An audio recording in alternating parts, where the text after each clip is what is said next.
मकर संक्रांति का महत्व इसलिए है क्योंकि इस दिन सूर्य मकर राशि में प्रवेश करता है। सूर्य तो अपनी जगह में है, लेकिन पृथ्वी चूंकि उसके आसपास उसके सर्कमफ्रेंस में परिक्रमा कर रही है, तो जहां अब सूर्य की और पृथ्वी की पोजीशन आए तो मकर जो ग्रह है, मकर जो राशि है, वह राशि इससे सबसे अधिक प्रभावित होती है।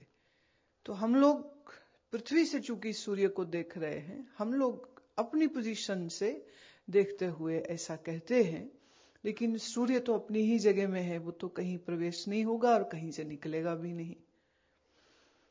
मकर संक्रांति के दिन से शास्त्र और विशेषतः पुराण शास्त्र और ज्योतिष यह कहते हैं कि अब से उत्तरायण पक्ष शुरू होता है। उत्तरायण पक्ष माने देवताओं का दिन, और दक्षिणायन पक्ष है देवताओं की रात्रि। जिसे रात में आप सोते हो, ऐसे ही दक्षिणायन जब चलता है तब देवताओं की यह निद्रा का समय होता है। तो रचनात्मक काल दिन होता है, रात नहीं होती। उत्तरायण पक्ष दिन है, तो ये एक शुभ प्रारंभ माना जाता है, क्योंकि आज से कहते देवता अपनी नींद त्यागेंगे और वो जगेंगे। और उनके जगने का अर्थ क्या है कि देव शक्तियों का प्रभाव इस विश्व में अधिक ज्यादा हो जाएगा। अब हमारा शरीर, हमारा मन घणात्मक और ऋणात्मक शक्तियों के जोड़ तोड़ से चल रहा है। It's a constant process of negative and positive forces. इन्हीं पॉजिटिव विधेयात्मक प्रोसेस को हम देवता कहते हैं। देवता जैसा आप लोग कल्पना में समझते हो कि कहीं किसी लोक में सब रहते हैं जहां वो सो गए थे और अब जाग रहे हैं, ऐसा नहीं है। इसी विश्व में जितनी पॉजिटिव फोर्सेस हैं, उनके एक्टिव होने का ये समय है,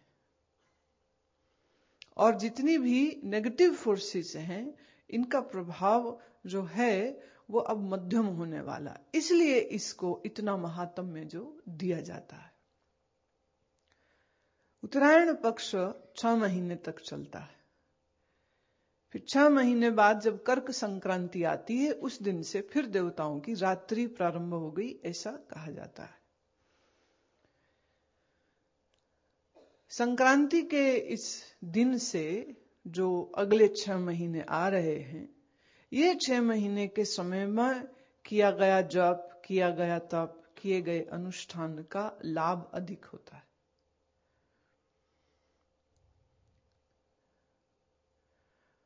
और किन्हीं किन्हीं देश में किन्हीं किन्हीं उन्नत समझदार व्यक्तियों की तो ये सोच रही कि उत्तरायण पक्ष होने पर ही वो अपनी साधनाओं का श्री गणेश करते थे। जैसे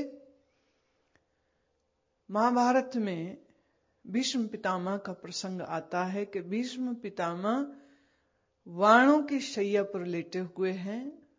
उनके पास स्व इच्छा जीवन और स्व इच्छा मरण का वरदान है, शक्ति है। माने वो जब तक चाहे तब तक जिए और जब चाहे तब वो प्राण त्यागे। ये आपके पास शक्ति नहीं है। ये शक्ति बड़ी भीषण शक्ति है, इसीलिए उनका नाम भीष्म पितामह हुआ। मृत्यु का वर्ण जब वो चाहेंगे तब वो करेंगे, जब तक न चाहेंगे तब तक नहीं करेंगे। जैसे हम थोड़ी पुराण की एक बात है, तो बड़ी प्राचीन, लेकिन आज भी उतनी ही सत्य है। ऋषि मार्कंडेय ने 7 प्रलय देखी हैं।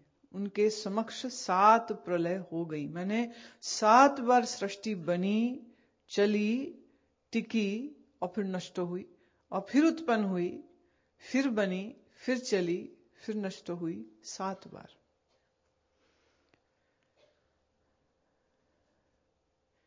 इस समय कलयुग चल रहा है और कलयुग का कार्यकाल है 4,32,000 वर्ष, जिसमें से अभी मात्र थोड़े ही 1000 वर्ष बीते।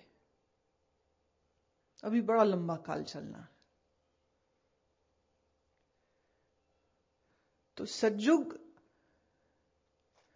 को 1,00,000 वर्ष, मैंने ऐसा मानते हैं कि सतयुग में मनुष्य की आयु 1,00,000 वर्ष की,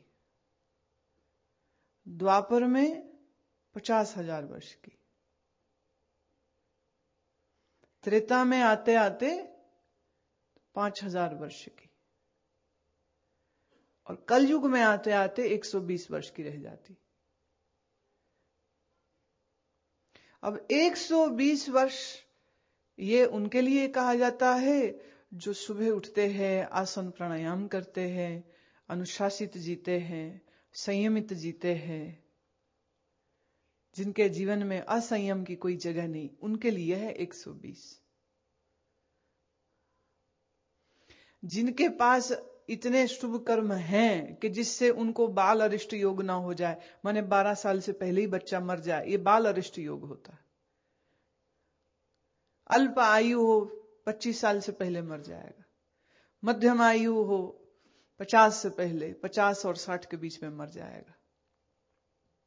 अब आयु कम क्यों है? उसमें भी मनुष्य के अपने कर्म कारण होते। तो जिसके अशुभ कर्म अधिक हैं और इस जीवन में भी जो संयम नियम अनुशासन के साथ साधना नहीं करता है, तो उसकी आयु तो और भी छोटी हो गई। तब आप ये देखिए 4,32,000 वर्ष में उसके कितने जन्म होने वाले।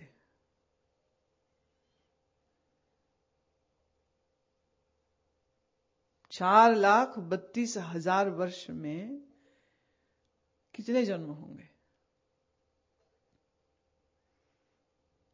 पुनरपि जननम पुनरपि मरणम पुनरपि जननी जठरे शयनम। बार बार मरेगा, बार बार जन्मेगा, बार बार त्रासित होगा, बार बार काम क्रोध विकार में गिरेगा, बार बार ममत्व करेगा। जिस शरीर में जाएगा उसी शरीर को मैं मानेगा, उस शरीर के मां पिता को अपने मां पिता मानेगा, उस शरीर के संबंधियों को अपने संबंधी मानेगा, और उनकी चिंता कर करके जिंदगी खराब कर लेगा। और ये कभी उसको शुभ अवसर मिलेगा ही नहीं कि वो सत्संग में जाए और जाकर के कुछ अच्छी बात सुने और उस शुभ विचार को सुन के उस पर मनन करे, जीवन में जप त्याग दान सुमिरन जैसे सत्वगुण क्रियाओं को करे। वो चिंता करेगा, मेरी माँ का क्या होगा, मेरे बाप का क्या होगा, मेरे बच्चों का क्या होगा, मेरी पत्नी का क्या होगा। सोचना ये चाहिए मेरा क्या होगा, पर ये नहीं सोचेगा। स्वयं को वो अमर समझता है और दूसरों के कल्याण का मैं ख्याल कैसे कैसे कर सकता हूं, ये चिंता करता है, और अपने पूरे जीवन को वह खुद सत्यानाश कर लेता है। तो अल्पकाल के जीवन को असंयम और साधना विहीन जीने वाले जीवन में और अधिक अशुभ कर्म कर लेते हैं, लोभ के कारण, काम के कारण, वासनाओं के कारण।